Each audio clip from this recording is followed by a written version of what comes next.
Olá, meu nome é Lisiane Silva Cruz. Eu sou graduada em Serviço Social pela Universidade Federal do Tocantins, a UFT, e atualmente eu sou mestranda na Universidade Estadual do Ceará, a UES. Gostaria primeiro de agradecer ao Centro Português de Apoio à Pesquisa Científica e Cultura, o Conjugare, pela oportunidade de participar dessa quinta jornada virtual em pesquisa científica. Então, o objetivo do nosso artigo é analisar as determinações do racismo estrutural na realidade atual do mercado de trabalho brasileiro.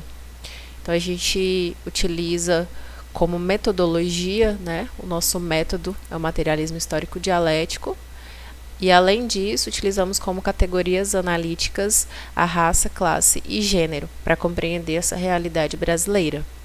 Então, dessa forma, a nossa pesquisa é uma pesquisa bibliográfica e documental e de natureza qualitativa, onde a gente vai analisar os dados do IBGE, que é o Instituto Brasileiro de Geografia e Estatística. Para compreender um pouco o nosso artigo, nosso trabalho, que é, sobretudo, a condição da informalidade, da população negra na informalidade, é importante a gente compreender antes disso a formação social brasileira. Então, no nosso artigo a gente traz um pouco sobre a construção da formação brasileira. Então, a gente parte do pressuposto de que o racismo estrutural é um fenômeno político e social que interfere diretamente nas relações sociais de trabalho e na vida dos brasileiros e brasileiras como um todo.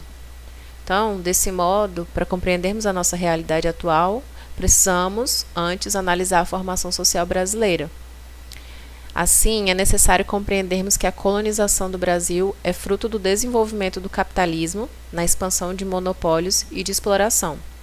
E esta teve como mão de obra a população negra escravizada, que foi utilizada como força de trabalho no processo de expansão do capitalismo não só no Brasil, como a gente compreende, mas em diversos países do mundo. A gente utiliza aqui a raça não num sentido e num aspecto secundário, a gente utiliza a raça num aspecto central.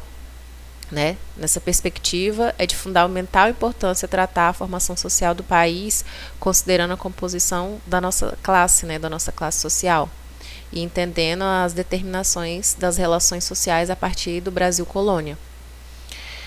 Na formação social brasileira, a população negra foi violentada, forçada e explorada, utilizada como mão de obra para modo de produção capitalista, na época o modo de produção escravista, e que, posteriormente, no pós-abolição, se viu subjugada e desassistida. Então, na atualidade, o que a gente compreende e percebe é que não temos apenas os resquícios da escravização ou da escravidão. A gente vê a manutenção de um modus operandi, constituído e construído através das relações sociais gestadas no escravismo. Então, como a gente utiliza Clóvis Moura, que é um teórico que é a nossa referência, o trabalho escravizado, ele não só moldou a sociedade brasileira durante o período colonial e forjou as formas de produção da época, mas ele também direcionou o tipo de desenvolvimento subsequente de instituições, de grupos e de classes no pós-abolição. Ou seja, considerar o fim das correntes, considerar o fim do escravismo, não é de fato reconhecer e considerar a população negra como realmente cidadã, como integrante da nação brasileira, como dizem os teóricos. Gonçalves, ela aponta que a população negra não pôde sequer ser reconhecida como trabalhadora, classe trabalhadora assalariada, ou seja, também não pôde nem ser considerada exército industrial de reserva. Então, a população negra ela passou de uma condição de trabalhadores escravizados a serem considerados uma classe perigosa, uma classe criminosa, uma classe perigosa. A partir do desenvolvimento social da sociedade brasileira, desenvolvimento burguês da sociedade brasileira, essa população foi considerada, foi criminalizada. Temos como, por exemplo, o Código Penal de 1890, que teve um dos papéis de institucionalização jurídica na criminalização de vários dispositivos e de vários mecanismos de expressão cultural da população negra, né? Por exemplo, a capoeira, as suas práticas ritualísticas e todas as expressões da população negra na época. Então, dessa forma, a população negra foi impedida de acessar o mercado de trabalho como trabalhadores. E, por outro lado, passaram a ser punidos por não trabalharem. Então, o racismo, ele é de fato um produto da escravidão, né? Um produto do colonialismo. Só que na atualidade ele apresenta formas contemporâneas, estratégias, ele é sofisticado, né? Como diria Lélia Gonzalez. Então a gente discute no nosso artigo, no nosso trabalho, o racismo estrutural, que de acordo com Silvio Almeida, é pensar no poder institucional, uma vez que o racismo é reproduzido, né, com a legitimidade do Estado. Então, as instituições que ordenam o Estado, elas são racistas e o Estado é racista. A própria construção e reprodução das nossas relações sociais, ela perpassa por essa base, né, ideológica, política, que é o racismo, e que estrutura nossas relações econômicas, políticas, sociais, jurídicas. Então, dessa forma, pensar o desemprego, pensar qualquer realidade que perpassa a questão social do nosso Brasil, é importante a gente pensar a raça, né? A nossa categoria de raça. Então, o desemprego, ele é uma das expressões da nossa questão social, né? E o desemprego no Brasil, ele tem particularidades. Uma autora que utilizamos é a Santos 2010, que aponta que no Brasil o desemprego, ele é uma das expressões que se dá pelo fato de se constituir num paradoxo do Fordismo à brasileira.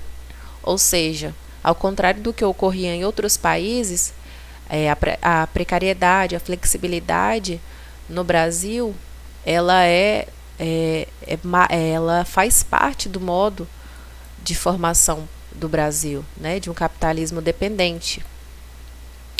Ou seja, a precariedade e a informalidade já fazem parte da realidade dos brasileiros e brasileiras, né? Então, ela rege as nossas relações de trabalho de mercado.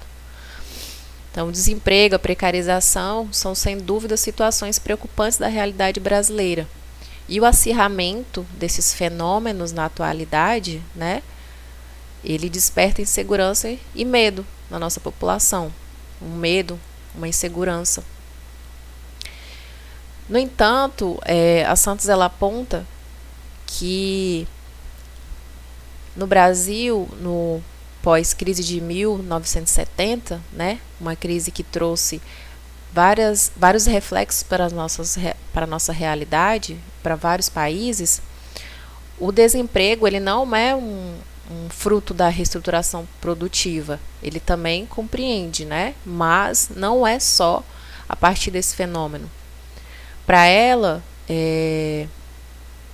a realidade do desemprego já estava presente no Brasil antes das crises e antes das tentativas de saída das crises, né, que são os reflexos da crise.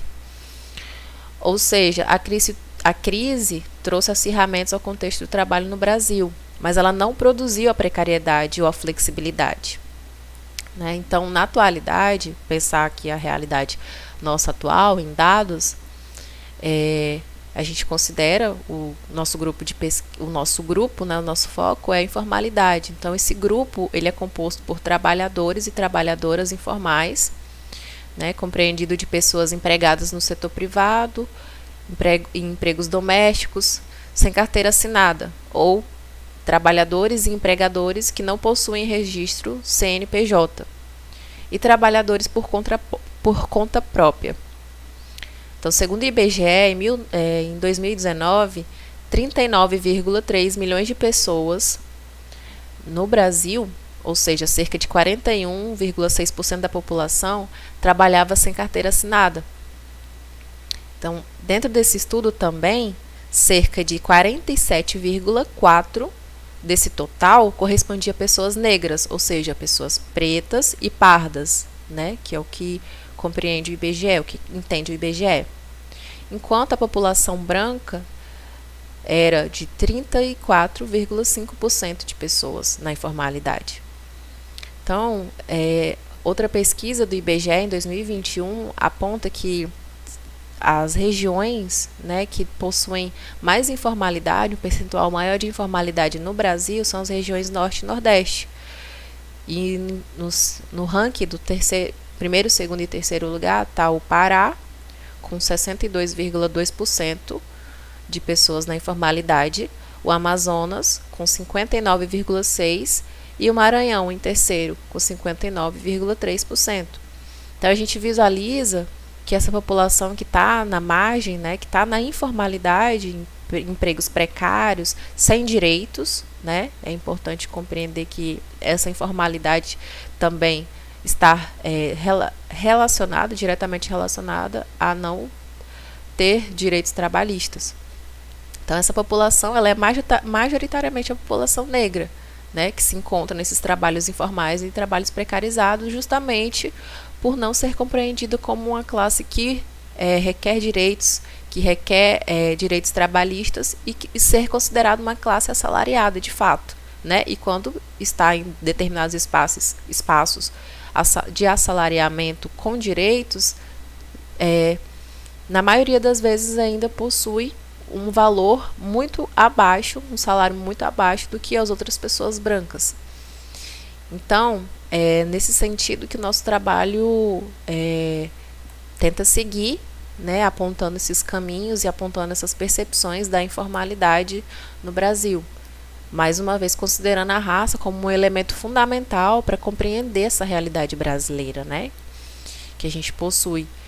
E que os caminhos também para essa pesquisa, eles tentam compreender também, além de utilizar a raça como um elemento tangencial, um acessório, mas compreender a nossa realidade brasileira, a nossa formação brasileira como a raça como um elemento fundamental, já que foi forçada, né, gestada numa colonização e foi desenvolvida a partir disso, a partir da mão de obra negra, da força de trabalho negra, né?